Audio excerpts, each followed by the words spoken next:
Hello, everybody. My name is Graham Elwood, and you are watching the Pow Boom Political Vigilante with special guest, friend of the show.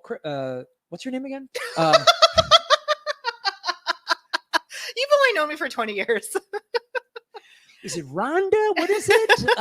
No, it's the crypto kitty, Rosie Tran, who I have known, for 20 years. And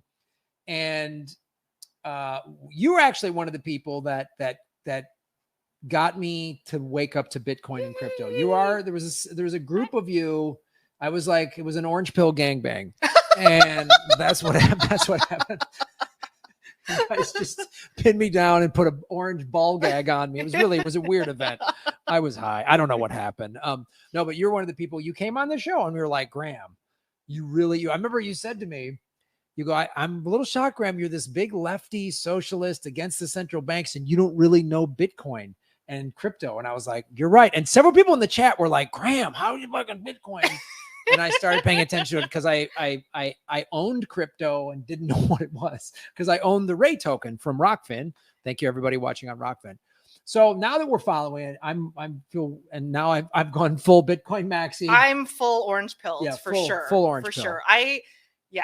And sometimes when you listen to some of these talks with Max Kaiser or Michael Saylor or Raoul Pal, you get deeper sucked in. You're like, yeah. Dude, go to El Salvador where they're literally by law, altcoins are called securities. Yeah. Everybody down there calls them shit coins. Everybody. That's whole country of Bitcoin maxis.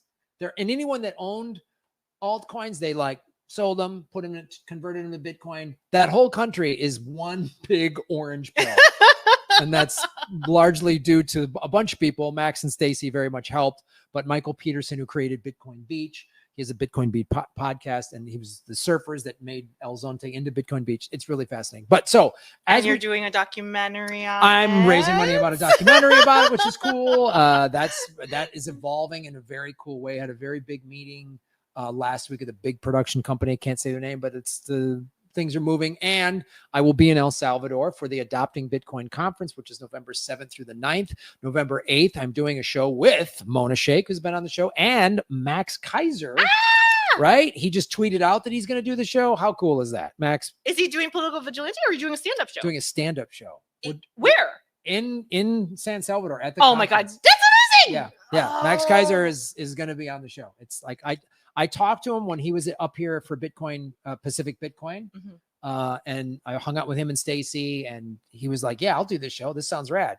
So good for you. And if you go to grahamelwood.com, if you're going to be in El Salvador for the first week of November, you can save 21% using Elwood 21 coupon code. So that's a shout out to Satoshis. But so you and I both become Bitcoin maxis.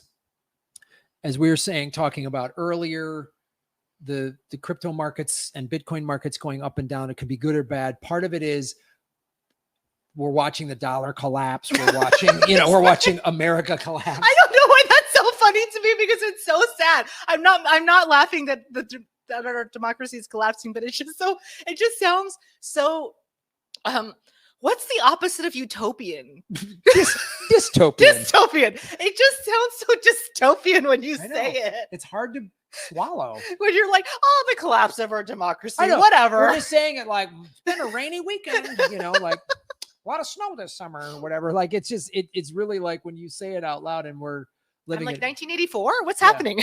It is.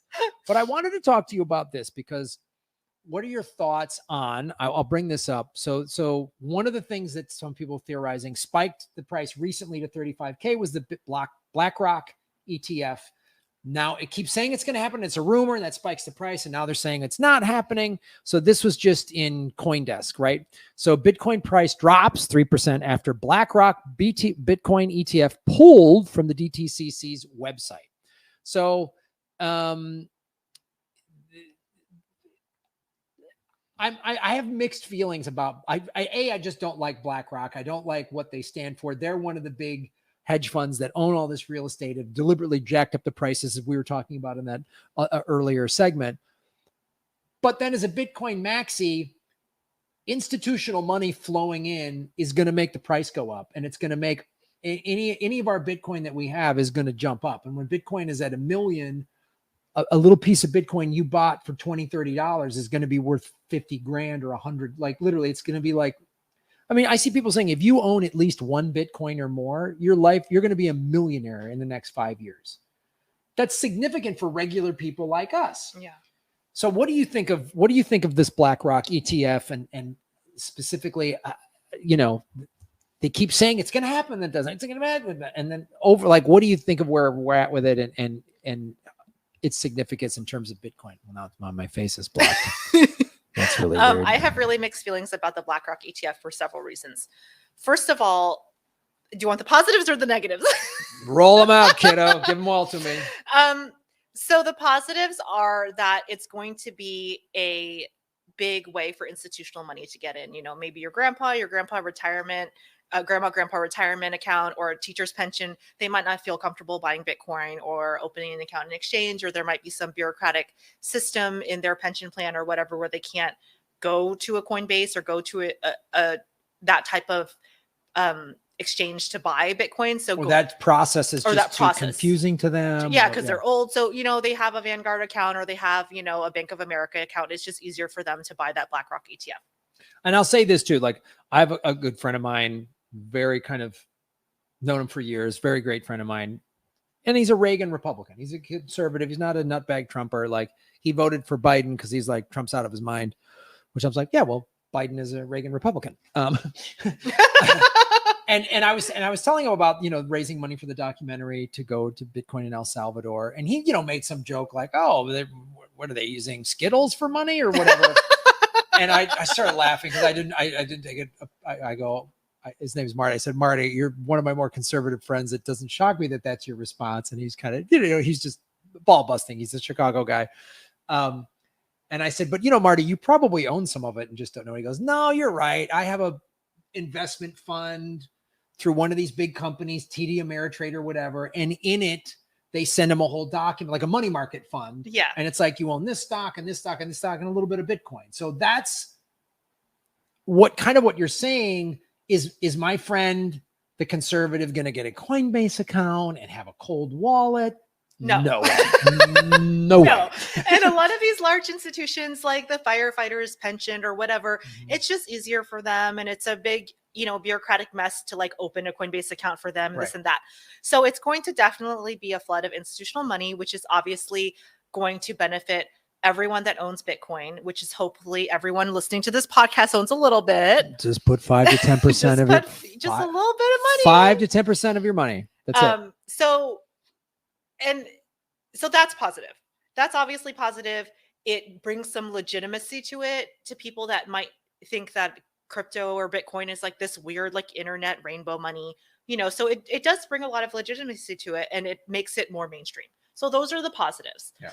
The negatives are, I don't want the SEC, another corrupt government and federal agency, telling me what people can and can't do and trying to add more weird, corrupt regulations, because they did not regulate Sam Bankman-Fried and his Ponzi scheme.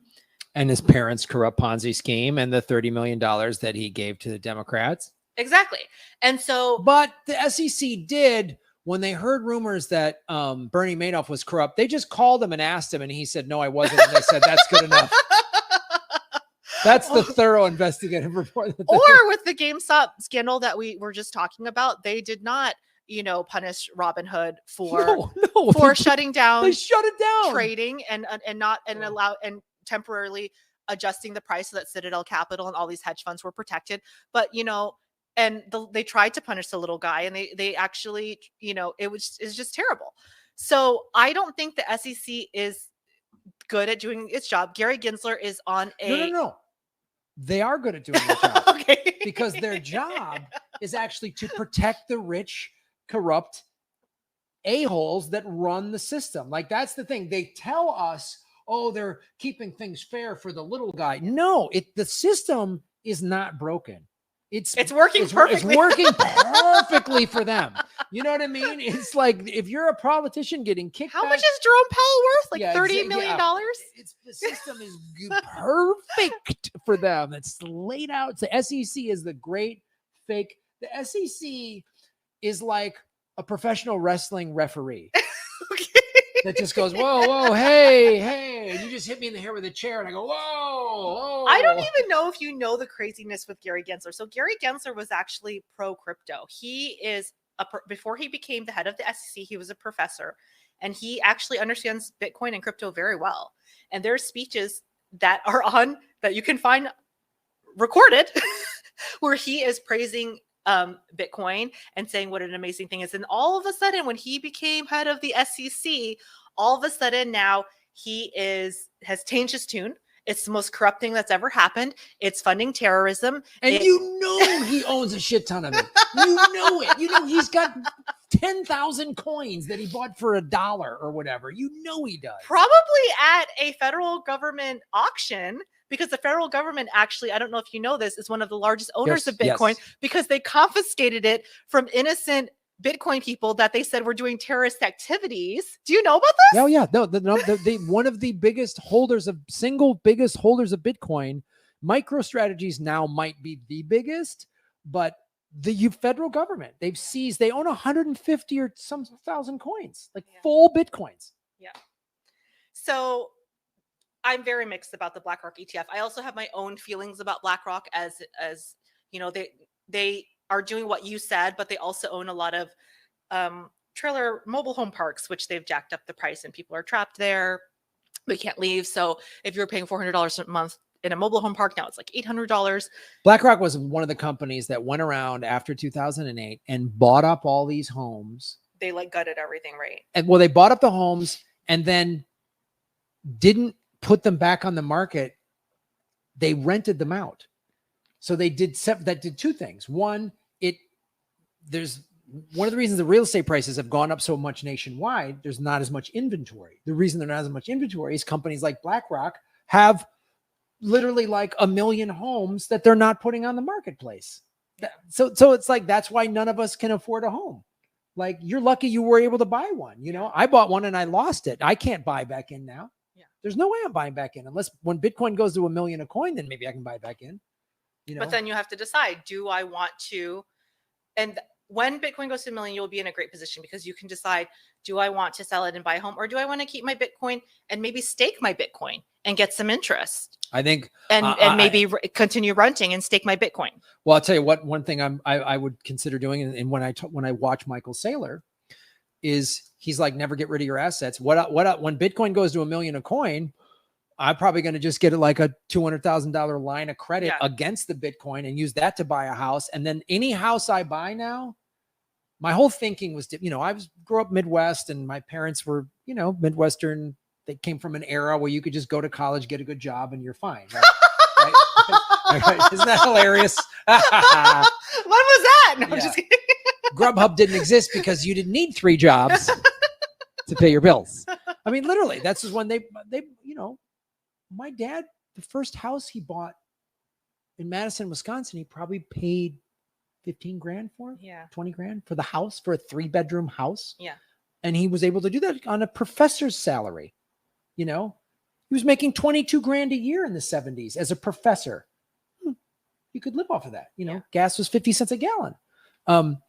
But so one of the things I would do, and I would rethink now, is having read Rich Dad, Poor Dad, and that's DeFi, by the way. That is how decentralized finance works. Is you're your own bank. So Bitcoin goes to $1 million, and you don't have to go to a bank then and borrow money. You just borrow money against your Bitcoin and against yourself.